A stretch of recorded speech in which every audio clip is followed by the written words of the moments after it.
When I studied electronics technology in college, my favorite subject was solid-state circuit theory and design.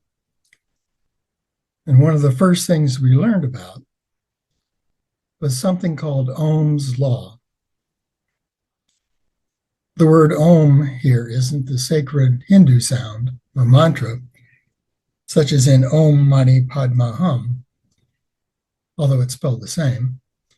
Ohm's law is named after a German physicist, Georg Ohm, who lived in the 19th century.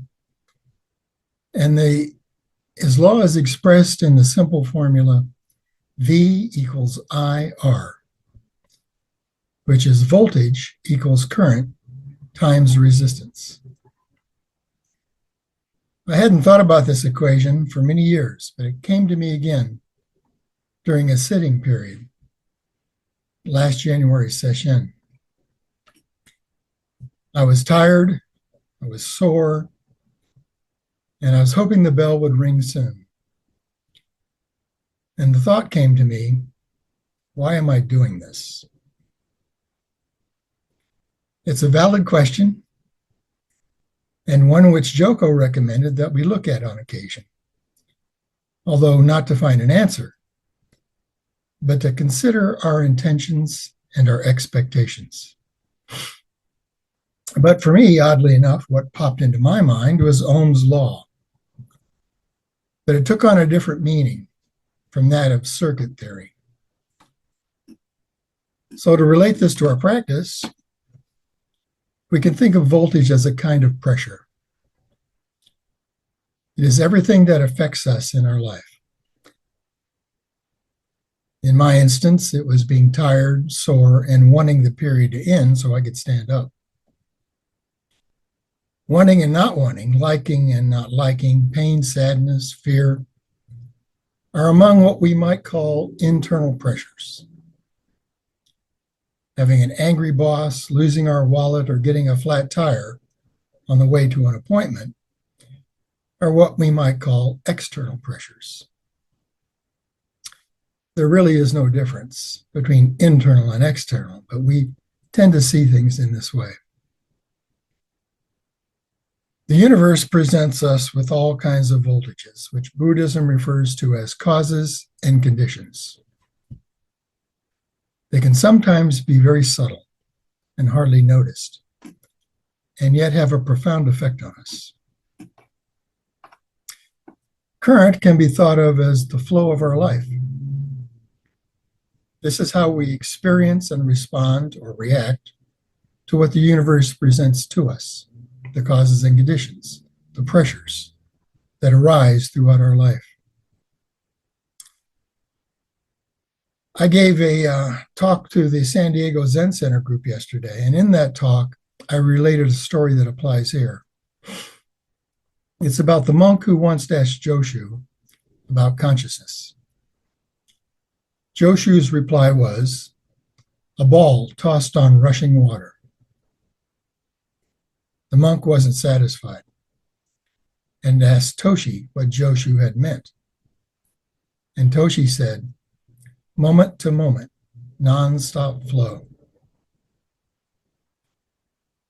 In a way, Joshu and Toshi were telling the monk that time passes and the flow of our life is inevitable.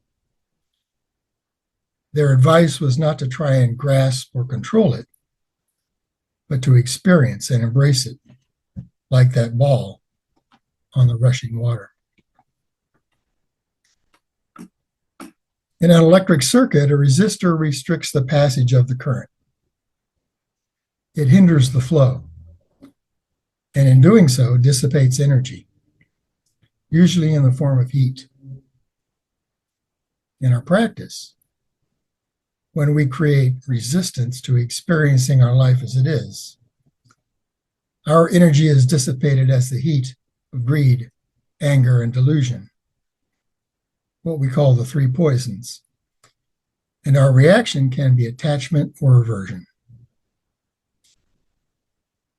We don't create this resistance intentionally. It's a reactive habit, and its source isn't as relevant as when and how it arises. We might say that it is beginningless. Our practice effort is simply to be aware of when resistance arises in this moment. In the example I began with, being sore, tired, and hoping the period would end, is not the resistance that I'm talking about. Achy and tired is just what the experience of that moment was. The resistance was not wanting to be that experience. Being sore and tired is just being sore and tired. Wanting the period to end soon because of that is a wonderful opportunity to become aware of how I am resisting this moment as it is. I've noticed that in situations like this, when the bell rings, I realize that I really could have sat a little longer after all. My discomfort was not due to my feeling sore and tired. It was my resistance to feeling it. Joko said that resistance is understood as the fundamental barrier to practice and liberation. It is not simply a feeling, but a dynamic process of clinging to self and resisting the present moment. Resistance arises from the mind's tendency to create a narrative of separation and control, leading to suffering when reality doesn't conform to expectation. She taught that the path of liberation involves recognizing and working with resistance rather than trying to eliminate it. By acknowledging resistance, observing it without judgment, and returning to the present moment, one can begin to loosen its grip. We might not be able to avoid voltages, the causes and conditions that arise in our life. We can, however, acknowledge and appreciate our resistance to experiencing them. In doing so, we're more able to let the current of our life flow more freely and less hindered by the R in Ohm's law. Thank you.